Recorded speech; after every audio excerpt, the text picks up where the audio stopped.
Assalamualaikum warahmatullahi wabarakatuh. Perkenalkan, nama saya Amalia Latifa dari jurusan Tadris Fisika Universitas Islam Negeri Mataram. Dalam video ini, saya akan membahas materi tentang fisika medis, yaitu dengan judul bioakustik.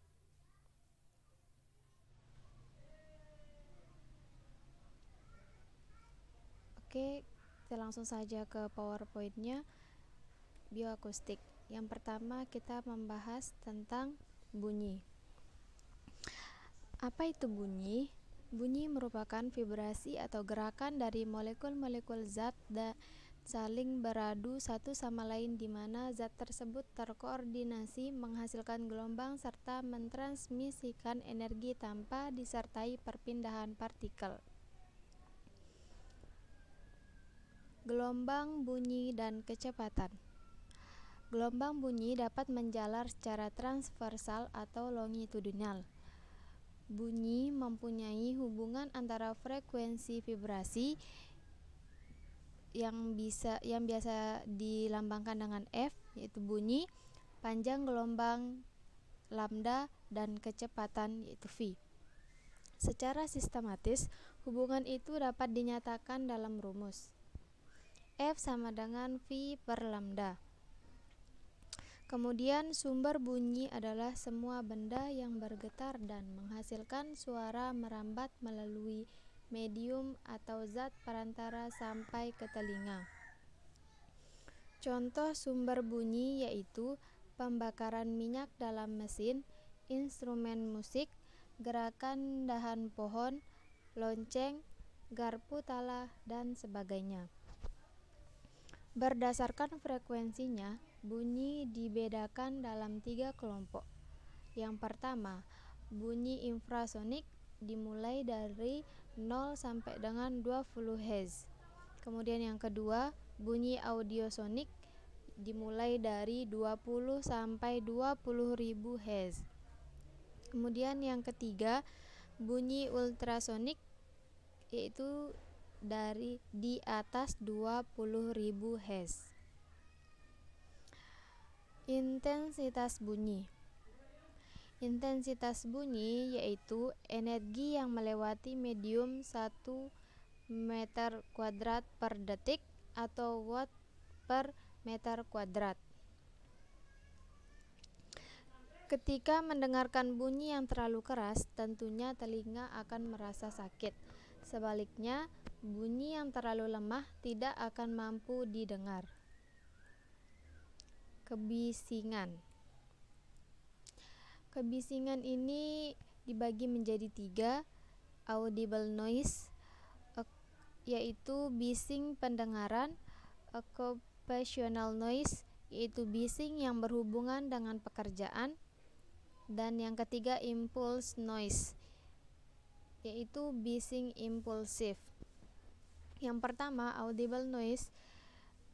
Bising ini disebabkan oleh frekuensi bunyi antara 31,5 sampai dengan 8.000 Hz. Kemudian yang kedua, occupational noise, yaitu bising yang berhubungan dengan pekerjaan. Bising ini disebabkan oleh bunyi mesin di tempat kerja, bising dari mesin ketik. Kemudian yang terakhir yaitu impulse noise, yaitu bising impulsif. Bising ini bising yang terjadi akibat adanya bunyi yang menyentak, misalnya pukulan palu, ledakan meriam, tembakan, dan lain-lain. Pengaruh bising pada kesehatan itu ada 4. Yang pertama, hilangnya pendengaran sementara. Yang kedua, kebal atau imun terhadap bising. Yang ketiga, telinga berdengung.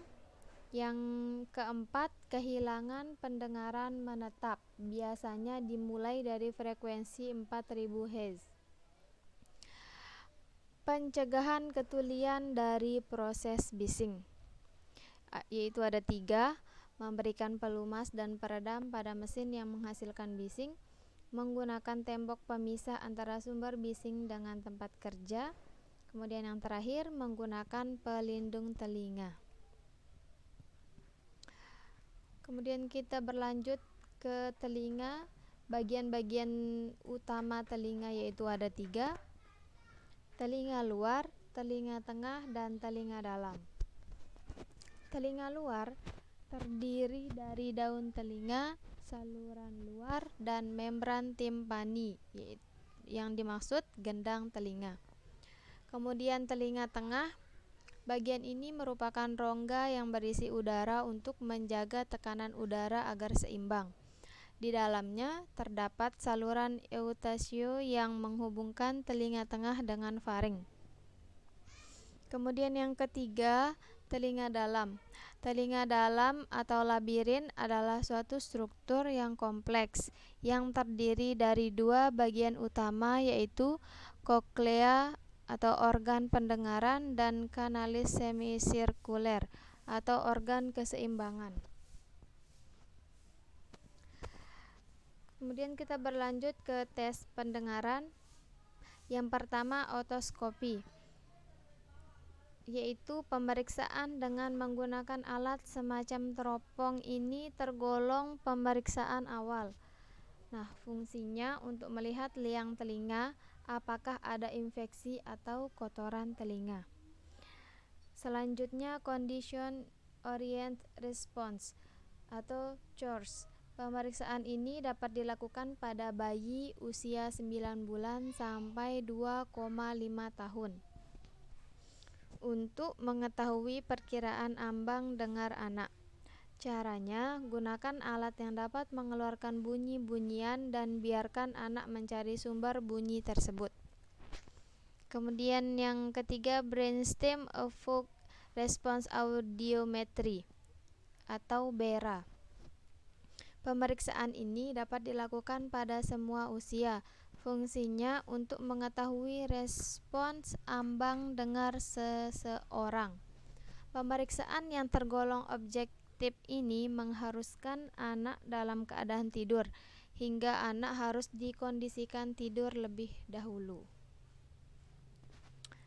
Kemudian kehilangan pendengaran, yaitu ada 3. Yang pertama, kerusakan mekanis akibat cedera kepala. Yang kedua, penyakit yang menghambat gerakan tulang-tulang pendengaran dapat diatasi dengan operasi atau menggunakan alat bantu pendengaran. Kemudian yang terakhir, proses penuaan. Proses penuaan menimbulkan penurunan sensitivitas terhadap suara. Nah, bioakustik ini juga terhubung dengan fisika, yaitu efek Doppler. Nah, efek Doppler sendiri adalah peristiwa berubahnya frekuensi sumber bunyi yang didengar akibat perubahan gerak relatif antara pendengar dan sumber bunyi. Efek Doppler digunakan untuk mengukur bergeraknya zat cair di dalam tubuh.